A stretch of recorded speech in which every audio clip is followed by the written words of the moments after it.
দুই দিনে তিনবার ভূমিকম্পের মাঝে এবার ঘূর্ণিঝড় সৃষ্টির প্রবল আশঙ্কা প্রকাশ করেছে কানাডার সাসকাচুয়ান বিশ্ববিদ্যালয়ের আবহাওয়া ও জলবায়ু বিষয়ক গবেষক মোস্তফা কামাল পলাশ।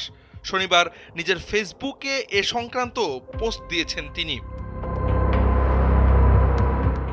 পোস্টে পলাশ লিখেছেন, ২২ নভেম্বর পাওয়া সর্বশেষ আবহাওয়া পূর্বাভাস অনুসারে আগামী ২৫-২৬ নভেম্বর দক্ষিণ পূর্ব বঙ্গোপসাগরে একটি লঘুচাপ সৃষ্টির আশঙ্কা করা যাচ্ছে।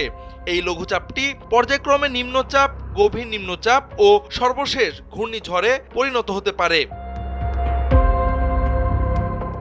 সর্বশেষ আবহাওয়া পূর্বাভাস অনুসারে আগামী ১ থেকে ৪ ডিসেম্বরের মধ্যে সম্ভাব্য ঘূর্ণিঝড়টি ভারতের অন্ধ্রপ্রদেশ রাজ্য থেকে শুরু করে বাংলাদেশের চট্টগ্রাম উপকূলের মধ্যবর্তী যে কোনো স্থানের উপর দিয়ে উপকূলে আঘাত করতে পারে। সম্ভাব্য এই ঘূর্ণিঝড়ের কারণে ৩০ নভেম্বর থেকে ৫ ডিসেম্বর পর্যন্ত বাংলাদেশের ওপরে হালকা থেকে মাঝারি মানের বৃষ্টিপাতের প্রবল সম্ভাবনা রয়েছে।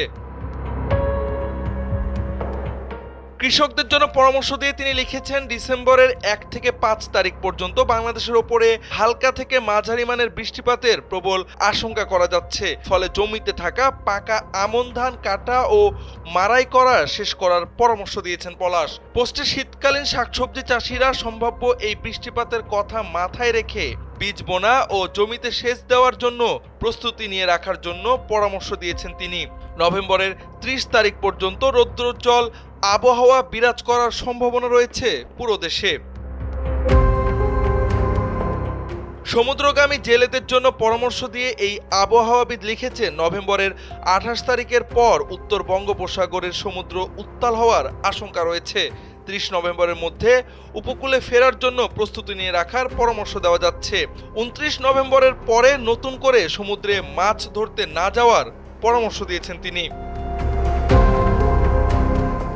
সেন্ট মার্টিন দ্বীপে ভ্রমণ প্রসঙ্গে তিনি লিখেছেন, ২৮ নভেম্বরের পর থেকে উত্তর বঙ্গোপসাগর উত্তাল হওয়ার সম্ভাবনা থাকায় ৩০ নভেম্বরের থেকে ৪ ডিসেম্বর পর্যন্ত টেকনাফ ও সেন্ট মার্টিন দ্বীপের মধ্যবর্তী সমুদ্র প্রচণ্ড উত্তাল থাকার আশঙ্কা করা হচ্ছে।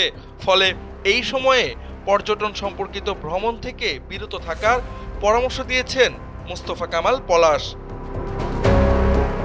জাওয়াদ আহমদ, সময়ের আলো।